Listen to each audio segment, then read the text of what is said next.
SISACTU TV, l'actualité et la sensibilisation en temps réel.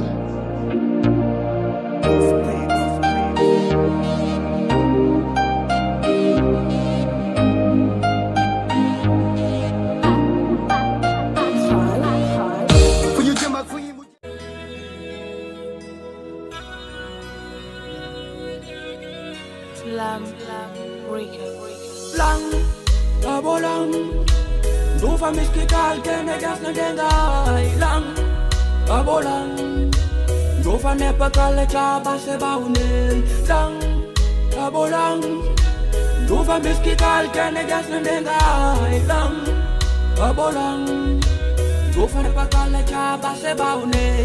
mod babe mod wote mod nini mod jamde bo wadi bi bo wadi ben bo wadi bajeno bak chat na biti fir na chavai bajeno Initi inidat inadici on banof initi inilba Buna kot se dimba nangkala weta bo pangai pomba nangkakana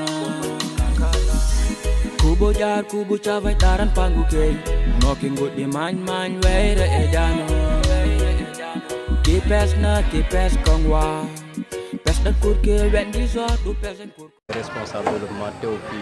directeur Boubacar Diallo bi am gan gat di ànd ak délégation bi monsieur Ndiaye mi nekk formateur département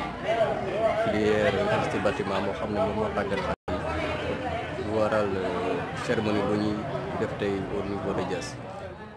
dégle sànq ci cérémonie bi dafa juddu ci lëkkaloo mairie Diass ak coopération allemande boo xam ne cabinet d'études GFA ñoo ko jiite ñu doon tàggat ay xale 40 jeunes yoo xam ne ci électricité bâtiment kër domestique xëy na formateur bi ñoroon xale yi leen tàggat xëy na ñëw ci aspect compétence bi ñu déroulé mais da nga leen jox jumtukaay yoo xam ne tey lu néew na mën nañ war a mën a dugg ci liggéey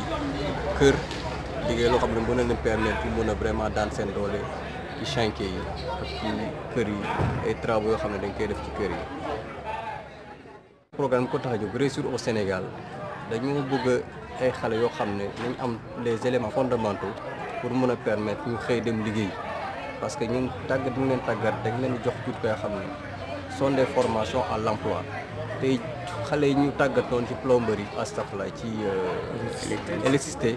tey amuñu dara lu ñuy envier loo xam ne suñu demoon tey liggéey chantier ils ont toutes les compétences nécessaires pour vraiment commencer si liggéey ci chantier yooyu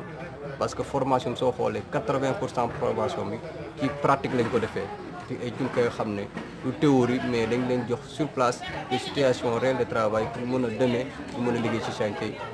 n'importe quel chantier loo xam ne du jël ci secteur électricité bâtiment. Au bureau d'études GFA Consulting Group qui est chargé par la GIZ la composante formation et qualification du programme Réussir au Sénégal. Je suis avec mon collègue André François Fay et nous sommes venus assister à cette cérémonie de remise des attestations au nom du chef d'équipe, M. Gunther Dival, qui est notre responsable au niveau de GFA Consulting Group. Une des composantes, la composante formation et qualification, a été confiée à GFA Consulting Group, auquel nous appartenons, André et moi. Donc le programme Réussir au Sénégal, c'est un programme de partenariat entre la République fédérale d'Allemagne et l'État du Sénégal et qui vise à améliorer l'employabilité des jeunes sénégalais de 15 à 35 ans pour leur permettre de trouver à la suite d'une formation qualifiante dans différents métiers, de trouver un emploi décent et durable. C'est là l'objectif fondamental du projet. Bien évidemment, cela contribue à augmenter les capacités du Sénégal à continuer sa croissance, à assurer le développement et la promotion de son économie, pour la rendre plus compétitive, parce que la formation professionnelle, la formation en général, l'éducation doivent aller dans le sens de renforcer, de développer le capital humain. C'est un des axes majeurs du programme Sénégal Énergie. Et ça, il en est ainsi dans tous les pays du monde qui se sont développés. Ils sont tous passés par la qualification de la population de manière à pouvoir faire face aux défis du développement.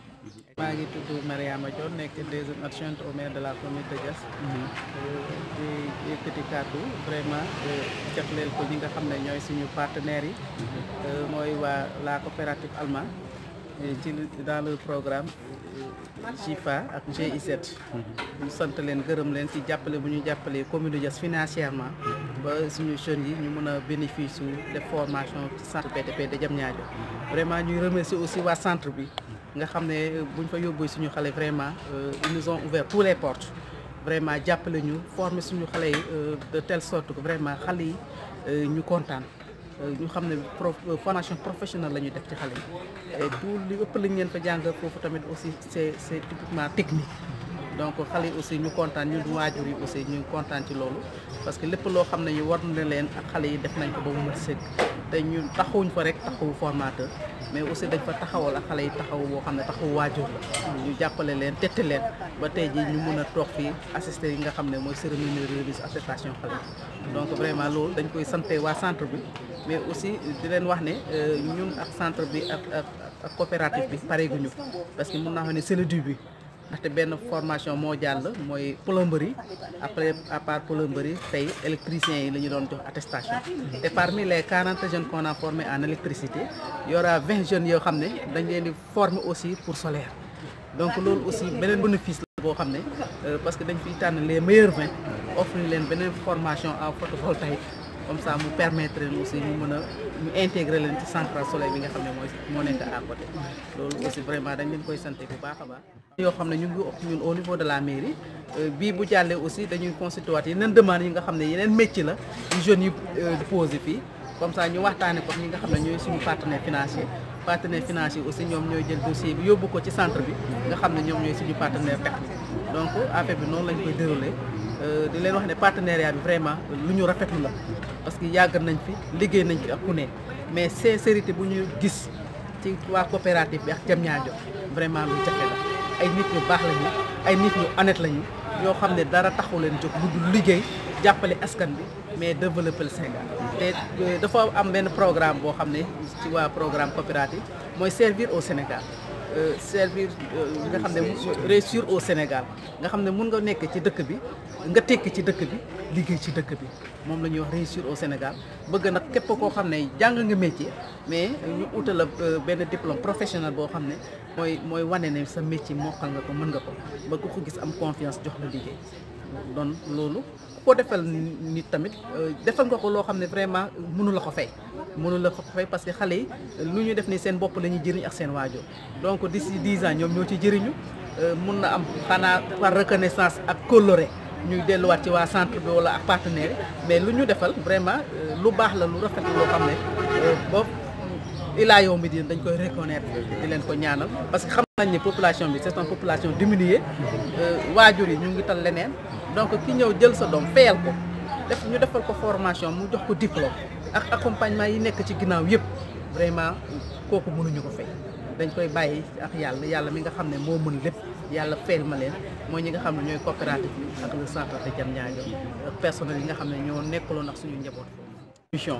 moo tax ñu ut partenaire pour mu formal ñu suñu xale yi parce que dañu bëgg entreprise yi ñu taxaw imposer leen suñu xale yi mais nag munoo wax ne yow jëlal ma sama doom ci sa société te amul les compétences qu'il faut loolu mënul ne donc moo tax ñu jël devant yi parce que dal nañu ak aéroport bi mu nekk lu ñu metti mais munoo ci dara parce que préparer woon les jeunes ci loolu donc loolu moo tax ñu préparer jeunes yi ci yeneen entreprise yi fi nar a installé ak yeneen projet yi nga xam ne état prévoir na ko fii ci commune Diass ñu former suñuy jeunes préparer leen ba ñu am capacité yoo xam ne vraiment entreprise bu fu tegu boo soxlee plomberie doo génne Diass boo soxlee électricité doo génne Diass boo soxlee maçon doo génne Diass loolu mooy suñu objectif loolu la ñu séentu ci lii dañuy ñàkkalee rek ñu góorgóorlu li ci des si président de la république am na ay jamono mu doon wax ci centre bi